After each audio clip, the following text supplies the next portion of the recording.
bem-vindos ao nosso programa Reflexões à Luz do Espiritismo.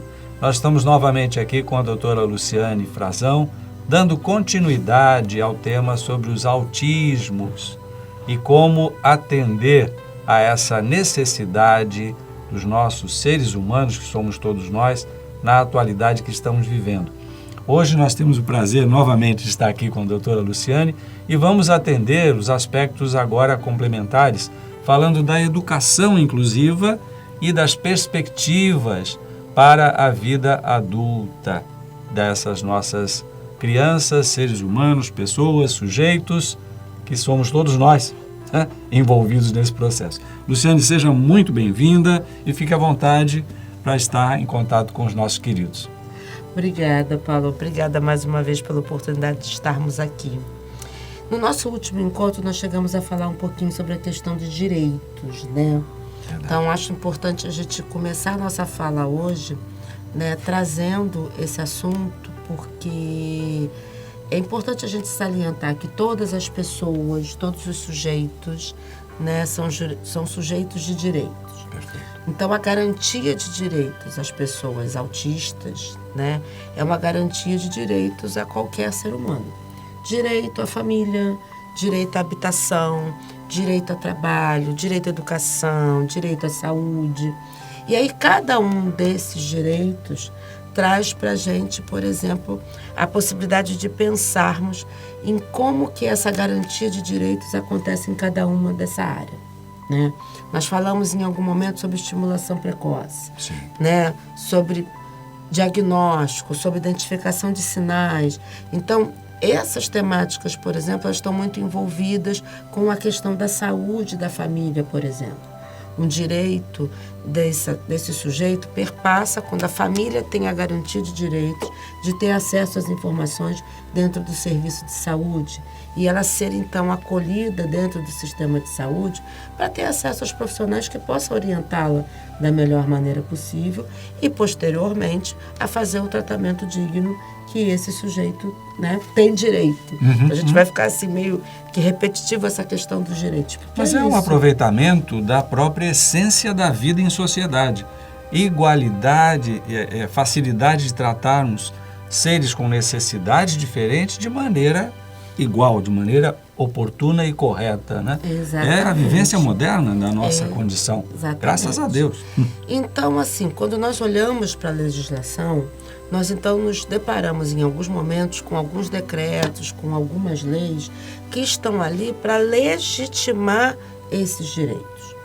Do ponto de vista legal, a nossa legislação ela é considerada uma legislação muito moderna, muito atual, né? Então, quando às vezes algumas pessoas perguntam, faltam leis? Não, não faltam leis. Elas estão aí. O que a gente precisa é fazer com que essas leis, de fato, né, sejam desenvolvidas, sejam implementadas. Postas em prática. Exatamente. Existe um papel dos legisladores, dos políticos, mas existe um papel também nosso da sociedade de garantir esses direitos e de sermos, de uma certa forma, fiscais da implementação desses dispositivos legais. É que a gente saiba que eles existem, não se submeta às realidades constrangedoras por desconhecimento daquilo que é possível fazer para melhorar. Exatamente. Perfeito. Então, quando nós olhamos para esses dispositivos legais, eu sempre parto da Constituição Federal de 1988. Né? Ao nós nos apontarmos ali, nos debruçarmos sobre a leitura da Constituição, você vai encontrar ali, em vários momentos, a legitimidade da inclusão e dos direitos a qualquer pessoa. E não precisaremos ter assim, as pessoas e as pessoas com deficiência e as pessoas com transtorno do espectro do autismo. Tá? Se estamos falando de todos, de fato é de todos. Então a gente poderia começar navegando sobre esse aspecto, tá? Mas aí eu vou pontuar um pouquinho mais sobre a atualidade, que é a Lei Brasileira de Inclusão, que inclusive esse mês de julho fez 9 anos da sua promulgação. Tá? E aí ela é uma legislação hoje que ela traz uma série de atenções, de conceitos, de identificação de como essa legislação pode ser implementada, entendendo o direito de todas as pessoas com deficiência e, é claro, incluindo aí o transtorno do espectro do autismo. Tá? E se quisermos, então, pontuar uma legislação mais específica, eu traria, então, a Lei Berenice Piana, que é uma legislação que ela trata, né, mais especificamente dos autismos e das necessidades dos autismos, equiparando aos direitos das pessoas com deficiência. Então, são duas legislações que eu acho que são interessantes e importantes para quem quiser entender quais são os direitos, né, e poder se debruçar um pouquinho nelas. E isso se aplica tanto, vamos dizer, ao nível municipal, estadual e federal, na condição de um atendimento inclusivo que perpassa aí toda a porque estamos falando estrutura. Porque estamos falando de uma legislação federal. Ah, ok. Tá? E ela, então, ela envolve todo o cenário nacional. Ela precisa ser implementada em qualquer esfera. Nas cidades, nos estados, nas redes públicas, nas redes privadas, né? Então, existem orientações legais que elas fazem parte de qualquer esfera, qualquer rede. E eu tenho notado, se me permita interromper, só para colocar um pensamento, que você particularmente tem tido muita atuação na exemplificação de como encontrar esses pontos de apoio para as famílias poderem, não vou dizer exigir, mas poderem utilizar aquilo que está promulgado, que está editado à sua disposição. E tem dificuldades a nível municipal, certamente variando de cidades para cidades, e também a nível estadual. Mas é importante que elas tenham essa cartilha, vou usar esse termo, não sei se é perfeito, que possa dizer, olha, o que nós podemos fazer em tal e qual situação? O que eu posso apresentar para a escola ou para a entidade de saúde, me dê a abertura para o tratamento, para a identificação. Compreende o que eu estou querendo dizer? De alguma forma, tornar pragmático esse exercício da lei. Sim, acho que, assim, primeiro que informação é fundamental. Ponto. Né? Em alguns momentos, aí eu vou fazer um recorte para a área que eu atuo mais diretamente, que são as áreas da educação e da saúde, tá? Em algum momento, quando eu me deparo com algumas estratégias, tanto por parte de alguns responsáveis, quanto por parte de alguns profissionais, já que eu sou uma profissional formadora também, às vezes as pessoas me perguntam, mas eu posso fazer isso? Né? Eu posso, por exemplo, montar uma prova adaptada? Pode. E aí eu te mostro dentro da legislação aonde está a garantia de uma prova adaptada. Excelente. Eu posso... Quando a gente fala de mediação escolar, por exemplo, que profissional é esse? Por que tem uma escola que eu tenho um profissional, que eu nem gosto muito de falar mediação, mas enfim, eu tenho um profissional de apoio escolar com formação a nível ensino médio, numa outra escola eu tenho um profissional de apoio escolar com formação de ensino fundamental e numa terceira escola eu tenho o mesmo profissional com formação de nível superior, porque ainda não é uma profissão regulamentada. A legislação garante a importância de ter esse profissional de acordo com as necessidades do aluno, mas ainda não é uma profissão regulamentada. Então, você vai ter espaços escolares, né, trabalhando com formações diferenciadas e muitas vezes com atribuições diferenciadas também. Porque uma vez que a profissão não está regulamentada, você vai ter cada situação entendendo a atuação daquele profissional da melhor forma. Você ainda não tem uma diretriz única sobre como esse profissional deva atuar e, consequentemente, você não tem da sua formação. Então, eu acho importante fazer essas colocações, até para que você, enquanto responsável, ou até mesmo profissional, gestor de uma escola, professor, saiba como você vai lidar com essa relação quando você tem um aluno com deficiência na sua sala de aula, tá? Então, nesse aspecto, e eu vou falar um pouquinho mais da educação inclusiva, a gente começa falando desde a primeira infância, desde a educação infantil, né, que é o primeiro segmento, até o nível superior. A gente tem aqui algumas possibilidades para se pensar em educação inclusiva. Desde a questão do espaço físico das instituições educacionais, né? Esse espaço físico pensado para esse sujeito, pensado a partir da rampa, a partir do elevador, a partir da comunicação visual que essa escola tenha, que ofereça esse deslocamento com autonomia, até você pensar nos professores capacitados, formados, para entender as necessidades mais específicas desse sujeito, até nós pensarmos na filosofia dessas instituições escolares, que de fato elas promovem a educação inclusiva, porque a educação inclusiva não é simplesmente você colocar sujeitos com e sem deficiência dentro do mesmo espaço. Não é juntar tudo e largar, não. Exatamente. É nós falarmos sobre metodologias de ensino, é nós falarmos sobre material adaptado, educação inclusiva, enfim, envolve tantos aspectos, né, a esse respeito. Mas eu acho que é importante, assim, nesse momento, né, dentro do tempo que a gente tem, é entender que por que a gente teve necessidade, em algum momento, de falar de educação inclusiva. Primeiro, porque a gente tem uma história educacional que, em algum momento, segregava os alunos. Tá? Se a gente for lá para os primórdios, nem todo mundo ia para a escola, né? A gente só ia para a escola aquelas crianças que a família tinha alguma condição financeira muito boa, né? Depois a gente começa a falar de universalização do ensino quando todo mundo vai para a escola. Só que em algum momento, dentro desse todo mundo vai para a escola, eu tenho um grupo muito específico que, como eu ainda não entendo muito bem como educá-los, né?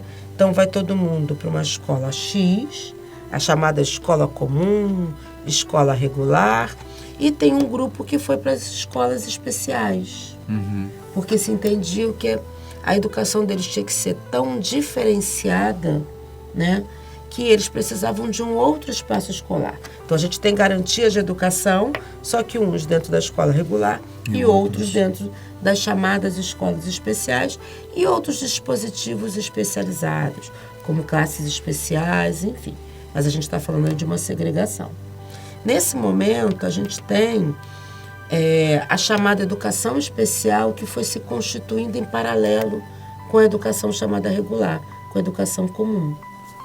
Só que, num determinado momento da nossa história, se entende que isso também não funciona, né? Como venho falando nos nossos outros encontros, precisamos uns dos outros, todos, para nos estimular, né? E aí, se eu tenho, por exemplo, 2 sujeitos não falantes, como é que eu vou se eu não falo, como é que eu vou te estimular a falar de alguma forma? Isso de uma maneira muito, muito básica. Então, a gente começa, então, dentro da educação, a discutir um novo modelo. Num primeiro momento, esse novo modelo, ele envolve trazer a educação especial numa perspectiva inclusiva, que aí eu trago, então, os alunos com deficiência para dentro do mesmo espaço dos alunos sem deficiência, e a gente começa, então, a modelar o que se chama de educação inclusiva. Mas só um parênteses. Isso também porque eu estou fazendo um recorte dentro do histórico da educação especial. Porque a educação inclusiva, quando a gente fala de educação inclusiva, nós estamos falando de diversidade. E dentro do rol da diversidade, a gente não está falando só de alunos com deficiência. Nós poderíamos estar falando aqui de outras características do ser humano, que de alguma forma envolvem com que a gente precise repensar a escola, né? Questões de gênero, questões de raça, questões de religiosidade e vários outros aspectos, né? Então, dentro da educação inclusiva, quando nós então colocamos, digamos assim, todos os sujeitos reunidos no mesmo espaço escolar, a gente começa então para olhar as necessidades mais específicas de cada um. Então, para esse sujeito serve que eu fale de uma maneira, mas para esse sujeito já não serve. Para esse sujeito, eu posso dar as operações matemáticas, uma atividade para ele fazer, e ele vai lidar só com os conceitos. Mas para esse sujeito fazer as operações matemáticas, além da compreensão do sujeito, eu preciso de uma tampinha de garrafa de refrigerante, né? Eu preciso de uns botões para ajudá-lo ali a sistematizar e a operacionalizar aquelas contas. Então, assim, eu estou dando alguns exemplos de algumas situações que surgem, então, nesse cenário mais inclusivo e que fazem, então, com que a escola precise repensar as suas práticas. Então, quando hoje falamos de educação inclusiva, volto a dizer, nós estamos falando de ambientes inclusivos que envolvam ter o material adaptado que aquele aluno precisa, ter uma organização de sala de aula diferenciada e não mais um atrás do outro, né, olhando para o quadro. Você ter livros, os livros didáticos também adaptados para esse sujeito. Você ter uma mudança de rotina dentro da escola. Então, a educação inclusiva, em algum momento, ela vai fazer com que você olhe para aquele aluno e não para a turma e organize aquele espaço para aquele aluno da melhor forma. E no caso dos autismos, né, quais são os maiores desafios? A gente fazer com que esse aluno possa seguir com o seu processo de aprendizagem, ora participando da coletividade junto com os outros alunos e ora tendo as suas particularidades individuais respeitadas. É um desafio maravilhoso, um desafio muito grande. Eu entendo, como leigo e não conhecendo diretamente o histórico recente da aplicação desses conceitos que são legais e necessários, na prática, me dá a impressão, vendo de fora, que a gente está com um grande desafio, uma grande tarefa de trabalho para incluir e dar atenção a esses seres humanos que são nossos, são os nossos filhos, netos, né, primos, enfim, para que eles tenham uma perspectiva de vida. Sim. E o ponto, assim, fazendo uma brincadeira, de 0 a 10, em que estágio nós estaríamos no aproveitamento desse ideal de educação inclusiva na sua visão? De maneira muito simplista, talvez. Então, como eu falei um pouco de legislação e falei da atualidade da nossa legislação, se nós nos debruçarmos só na legislação, nós já estamos nota 10. 10. A cabeça do legislador é perfeita, né? Mas a prática... Mas quando nós entendemos cada ambiente escolar, nós vamos nos deparar com realidades completamente diferentes. Algumas escolas a gente ainda precisa lidar com os fundamentos.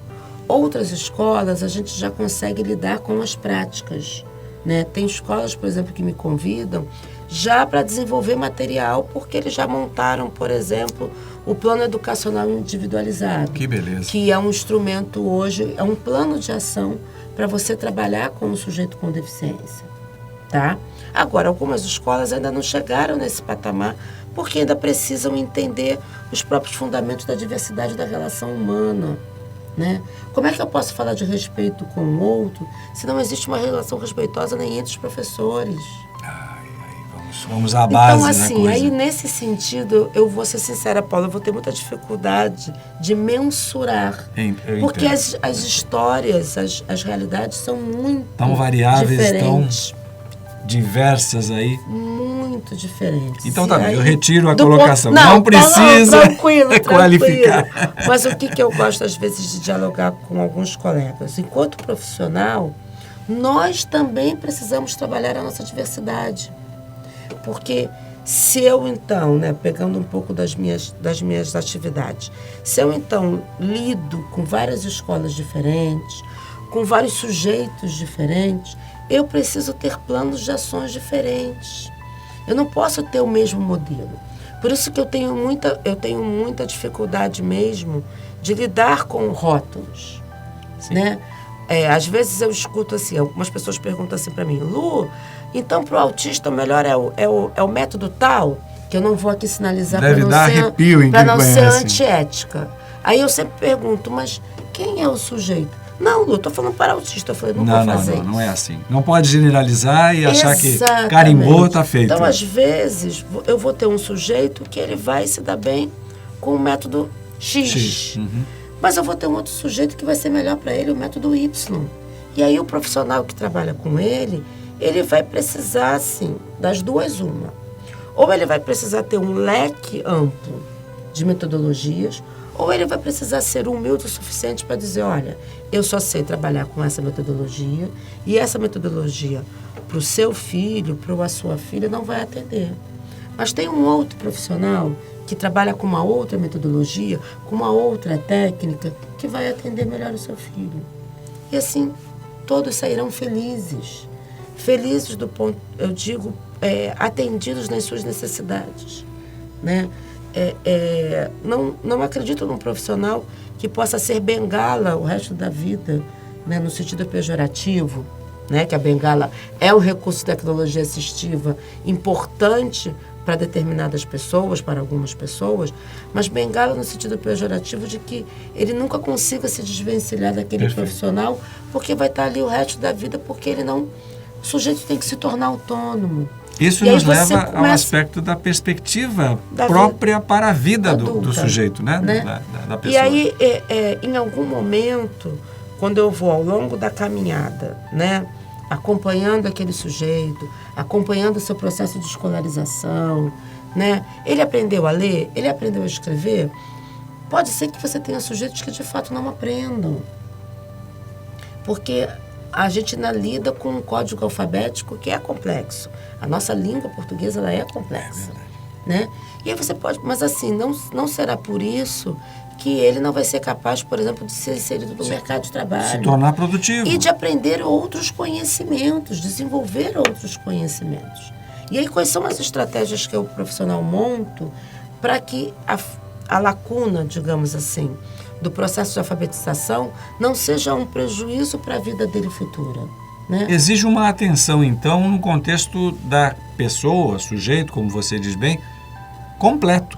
Sim. Como um ser adulto, produtivo e integrado. Exatamente. Muito bonito. Então, assim, eu tenho a possibilidade, por exemplo, de criar recursos de comunicação alternativa para ajudar no estabelecimento de rotina desse sujeito. Que ele vai usar na infância e ele vai continuar usando na vida adulta, se assim ele precisar. E aí eu posso ter esse recurso no banheiro, eu posso ter esse recurso no quarto dele. Eu tenho sujeitos, né, que têm dificuldade, sim, de estabelecer uma rotina, né? A gente pega assim, não, hoje eu vim para cá para estar com vocês aqui no MAP. Então, qual é o horário que eu tenho que acordar, o horário do café, o transporte que eu vou fazer? Quer dizer, eu vou mapeando, eu vou organizando a minha rotina mentalmente. Mas tem sujeitos que precisam disso por escrito. Tem sujeitos que precisam desse estabelecimento de rotina por imagens. E ele pode ser que ele precise disso aos 20, aos 30, aos 40, aos 50 anos. Isso não é nenhum problema. É questão de conhecimento e adaptação para cada situação que ele está vivendo ali. Exatamente. E as empresas ou pessoas que vão estar, né, no envolvimento dele ali, poderão estar preparadas ou atentas para essa possibilidade. Isso muda a perspectiva de vida da criatura. E aí eu volto ao uso da maternagem, que a maternagem não se encerra na primeira infância. Que lindo isso. Né? Continuamos sendo responsáveis por aquilo que amamos o tempo todo. Com certeza. E aí você tem um sujeito que está lá já numa faixa etária adulta, ele tem a possibilidade de ir a uma padaria para comprar um pão, ele tem a possibilidade de organizar o seu quarto, ele tem a possibilidade de fazer uma refeição para ele. E às vezes eu encontro situações onde ele não faz, porque em algum momento do processo de maternagem a família achou melhor não mais fazer. Porque ele era muito lento no seu processo, porque ele precisava dos recursos de apoio visual para lembrar como fazer um arroz, para lembrar como fazer um sanduíche. Por que não ele tem um livrinho de receitas lá com as imagens? Ah, hoje eu vou fazer um arroz. E é assim, eu sigo aqui o passo a passo, né?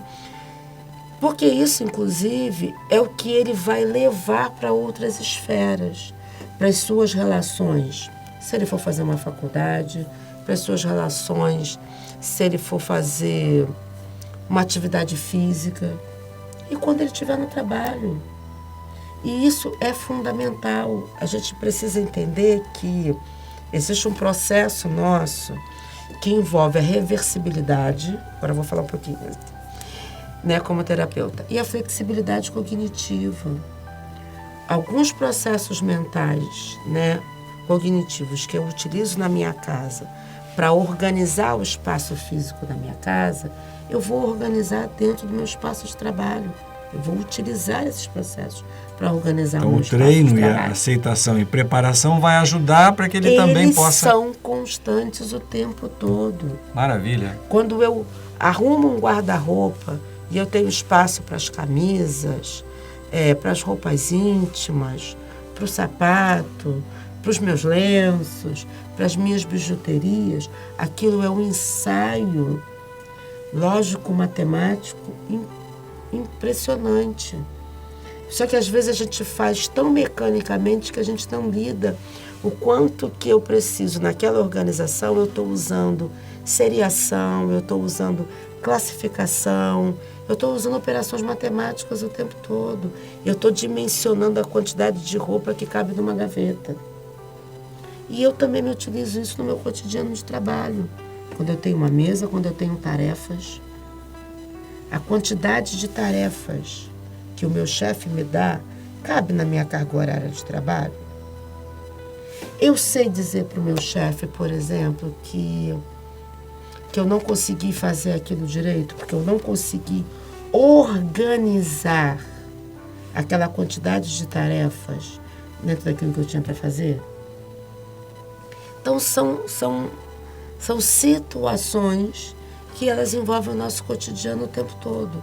Mas se eu não exercito de um lado, dificilmente eu vou ter condições de exercitar do outro. Perfeito. Essa é a grande preocupação, então, de habilitar a pessoa que tenha essa característica, que foi identificada, que foi acompanhada por uma educação apropriada e tenha continuidade dos cuidados que vão fazer a transição para que ele se torne uma pessoa integrada na sociedade dentro das suas condições, mas perfeitamente produtivo e feliz. Essa é a proposta. Pois é. Um dos processos da educação inclusiva é construir junto com o sujeito as estratégias de apoio que ele vai precisar. Que maravilha. E algumas ele vai precisar, de fato, ao longo da vida dele toda, né? Se ele consegue construir isso, ele vai chegar para você em algum momento e vai dizer, olha, fala mais devagar, porque quando você fala muito rápido, eu não consigo acompanhar. Mas ele precisa já tem essa condição, isso. Já tem essa capacitação. Perfeito. Isso é função cognitiva também, porque ele se apropria do seu próprio processo de conhecimento. É maturidade, num certo sentido, e plenitude de capacidade de se tornar interativo com os seus iguais, né? Que somos todos iguais. Essa é a proposta, né? Verdade. Muito bom, Luciane. Nós ficamos muito felizes de termos aqui a sua presença, os seus conselhos, a sua indicação. E sabemos que se os nossos queridos ouvintes ou pacientes que estão aqui assistindo queiram conhecer mais, através apenas de buscar pela sua indicação, pelo seu nome completo, poderão ter também indicações de cursos, de terapias, de programas de atendimento que a gente tem visto nos meios aí, nas redes sociais, disponíveis para um atendimento. E aqui na nossa casa nós temos essa visão de transformar todo o conhecimento em movimento de amor, movimento de apoio. E estamos sempre buscando oferecer também treinamentos, cursos, preparos. E certamente nessa sua área é primordial hoje, é fundamental, dado a incidência tão alta de questionamentos nessa linha dos autismos, que a gente possa buscar oferecer também treinamentos, cursos. Quem sabe possamos buscar isso a médio prazo para oferecer para os nossos queridos pacientes, queridos telespectadores, alternativas de conhecimento mais voltados para a aplicação prática dessas dicas, não é? Agora eu gostaria que você ficasse à vontade para colocar suas últimas palavras neste programa e se sentir, mais uma vez, a nossa gratidão agraciada por termos você aqui. Muito obrigado. Bom, a temática da inclusão, da diversidade e inclusão é algo que já me envolve há muitos anos. Então, eu sempre gosto de dialogar sobre esse assunto, porque eu acho que quanto mais a gente dialoga, mais informação, né? E eu também aprendo muito, né? Porque com cada sujeito, com cada pessoa que eu tenho a oportunidade de conviver, elas me trazem histórias que também me fazem pensar, repensar, aprender um pouco mais. Então, eu acho que esse é um momento muito interessante. Como você mesmo disse, Paulo, assim, estou aqui disponível, porque eu acho que esses momentos de troca são muito ricos, né? Disponível para ações futuras, caso vocês achem que eu possa continuar contribuindo aqui com a história de vocês. E só tenho a agradecer por esse momento de estar aqui. Tá então, bom? nós vamos nos despedir dizendo aos nossos queridos que coloquem nas suas mensagens indicações de que tipo de treinamento, que tipo de cursos, que tipo de informação adicional seria interessante sobre esse tema.